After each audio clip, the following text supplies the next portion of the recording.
नमस्कार। सब থেকে আগে पूरे विश्व থাকने वाला प्रत्येक सनातनी नागरिक के আমার দিক দিয়ে নমস্কার এবং প্রণাম। আর যত বয়স্ক মা এবং বাবা তুল্য মহিলা এবং পুরুষ আছেন তাদেরকে পা ছুঁয়ে আমার প্রণাম। যাই হোক, আমি বলছিলাম এই ককরোচের সম্বন্ধে। ককরোচ ককরোচ কোনো পার্টি নেই, যেমনি আম পার্টি ছিল। যদি দিল্লিতে থাকেন বা দিল্লির সঙ্গে যোগাযোগ আছে তো শুনিয়ে দেখবেন আম পার্টি দিল্লিকে কত পিছনে পাঠিয়ে দিয়েছে। যেভাবে এই পিসি ভাইপো মিলে বাংলাকে 50 বছর পিছনে পাঠিয়ে দিয়েছে। এরা ডিপ স্টেটের লোক, এরা রাষ্ট্রের জন্য কোনোদিন চিন্তা ভাবনা করে রাখে না। আর রাষ্ট্রকে নিয়ে এদের মনে কোনো চিন্তন নেই। তা সত্ত্বেও ভারতের আমাদের সোজা মানুষ বুঝছেন না যে এই দিকে ইয়ার দিকে আর রাখা যাবে না। আপনি দেখুন, এই যে জোকার আছে না বিপক্ষ নেতা রাহুল বাবা, ইয়ার কাছে যে ব্যক্তি যে নিয়ে সোশ্যাল মিডিয়ায় বা মিডিয়াতে যে ইয়ার কংগ্রেস পার্টির নেতা মোদিজিকে যত গাল দিতে পারে অত প্রমোশন কংগ্রেস পার্টিকে উহাকে দেই। এই ইয়ার মানসিকতা, উহা বহুত খুশি হয়। জোকার বটে না, বাচ্চা মানুষ।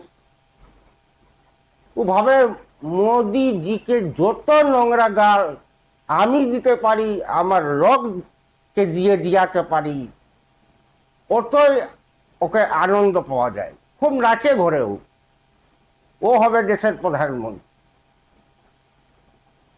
দেখুন, ইমরান মাসুদ এসছিল সমাজবাদী পার্টি থেকে। ইমরান মাসুদ মাঝে মধ্যে স্টেটমেন্ট যখন দেয় তখন ও বলে कि मोदी जी तेरा बोटी बोटी कर देंगे। এই শুনেই বাপ রে বাপ, আমার এত বড় ফ্যান ইমরান, ওকে খুব আগে বাড়িয়ে দেবে। এত ভালো ভালো নেতা থাকা সত্ত্বেও ইমরান মাসুদ এখন রাহুল গান্ধীর সব থেকে বেস্ট লিডার অফ কংগ্রেস। আর তারপর দেখুন একটা পন খেরা, ও মোদিজিকে খুব গাল দিয়েছে, হেমন্ত বিশ্ব শর্মাকেও খুব গাল দিয়েছে। তার জন্যে ওকে রাজ্যসভার মেম্বার বানিয়ে দিল এই রাহুল গান্ধী। তো বুঝুন, এই রকমের বিদেশি নেচারের একটি মানুষ আমাদের দেশের বিপক্ষের নেতা হয়ে আছে।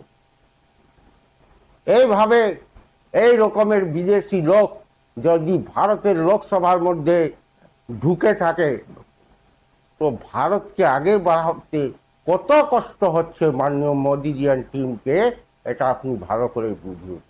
কিন্তু যেহেতু মাননীয় মোদিজি অনেক বড় রাজনীতির চাণক্য বলে সব কিছু সামলে নিচ্ছেন, নইলে কেউ সামলাতে পারত না। এই ডিপ স্টেটকে হারাবার জন্য আর দেশকে জিতাবার জন্য উনি ধর্মেন্দ্র প্রধানের রেজিগনেশন অ্যাকসেপ্ট করলেন। কেন কি ওটা কোনো বড় ব্যাপার নয়। দেশের জন্য যদি 2-4টা মন্ত্রীকে রিজাইনও করতে হয় তো ওটা উনি আরাম থেকে করতে পারেন। কেন কি উনি একজন পরম রাষ্ট্রভক্ত যোগী পুরুষ। উনি কিছু জানেন না। ভারত প্রথম, ভারত माता प्रथम, माँ भारती प्रथम, माँ गंगा प्रथम, भारत का हर संपदा प्रथम, हर मंदिर प्रथम, उसके बाद धर्म और उसके बाद पार्टी। এটাই ওনার মন্ত্র। উনি একটা লক্ষ্যই জানেন, और जन्ने 18 घंटा खाटेन कि हमको भारत को विकसित बनाना है। इसलिए बनाना है कि हम लोग किसी का गुलामी बर्दाश्त नहीं कर सकते हैं। कोई चीज के लिए किसी भी देश के आगे कभी भी नतमस्तक होके नहीं रह सकते। এই মানসিকতা নিয়ে মাননীয় মোদীজি কাজ করেন। আপনারা প্লিজ উনার কাজে কাঁধে কান মিলিয়ে পায়ে পা মিলিয়ে উনাকে কোঅপারেট করুন। দেখবেন ভারত মা আবার সেই বিশ্বগুরু হয়ে দাঁড়াবে এবং দুনিয়া ভারতকে সালাম এখনো করে, আর এরপরে আরও জোরে সোরে করবে। আমেরিকার অহংকার শেষ করা অনেক দরকার আছে। যাই হোক, আমি এই বলেই নিজের ভিডিও এখানে শেষ করছি। আর আপনাদের থেকে অনুরোধ করছি, আমার ভিডিও বেশি বেশি সাবস্ক্রাইব, শেয়ার, লাইক, ফলো করুন। ভারত মাতা কি জয়, বন্দে মাতরম, জয় শ্রী রাম।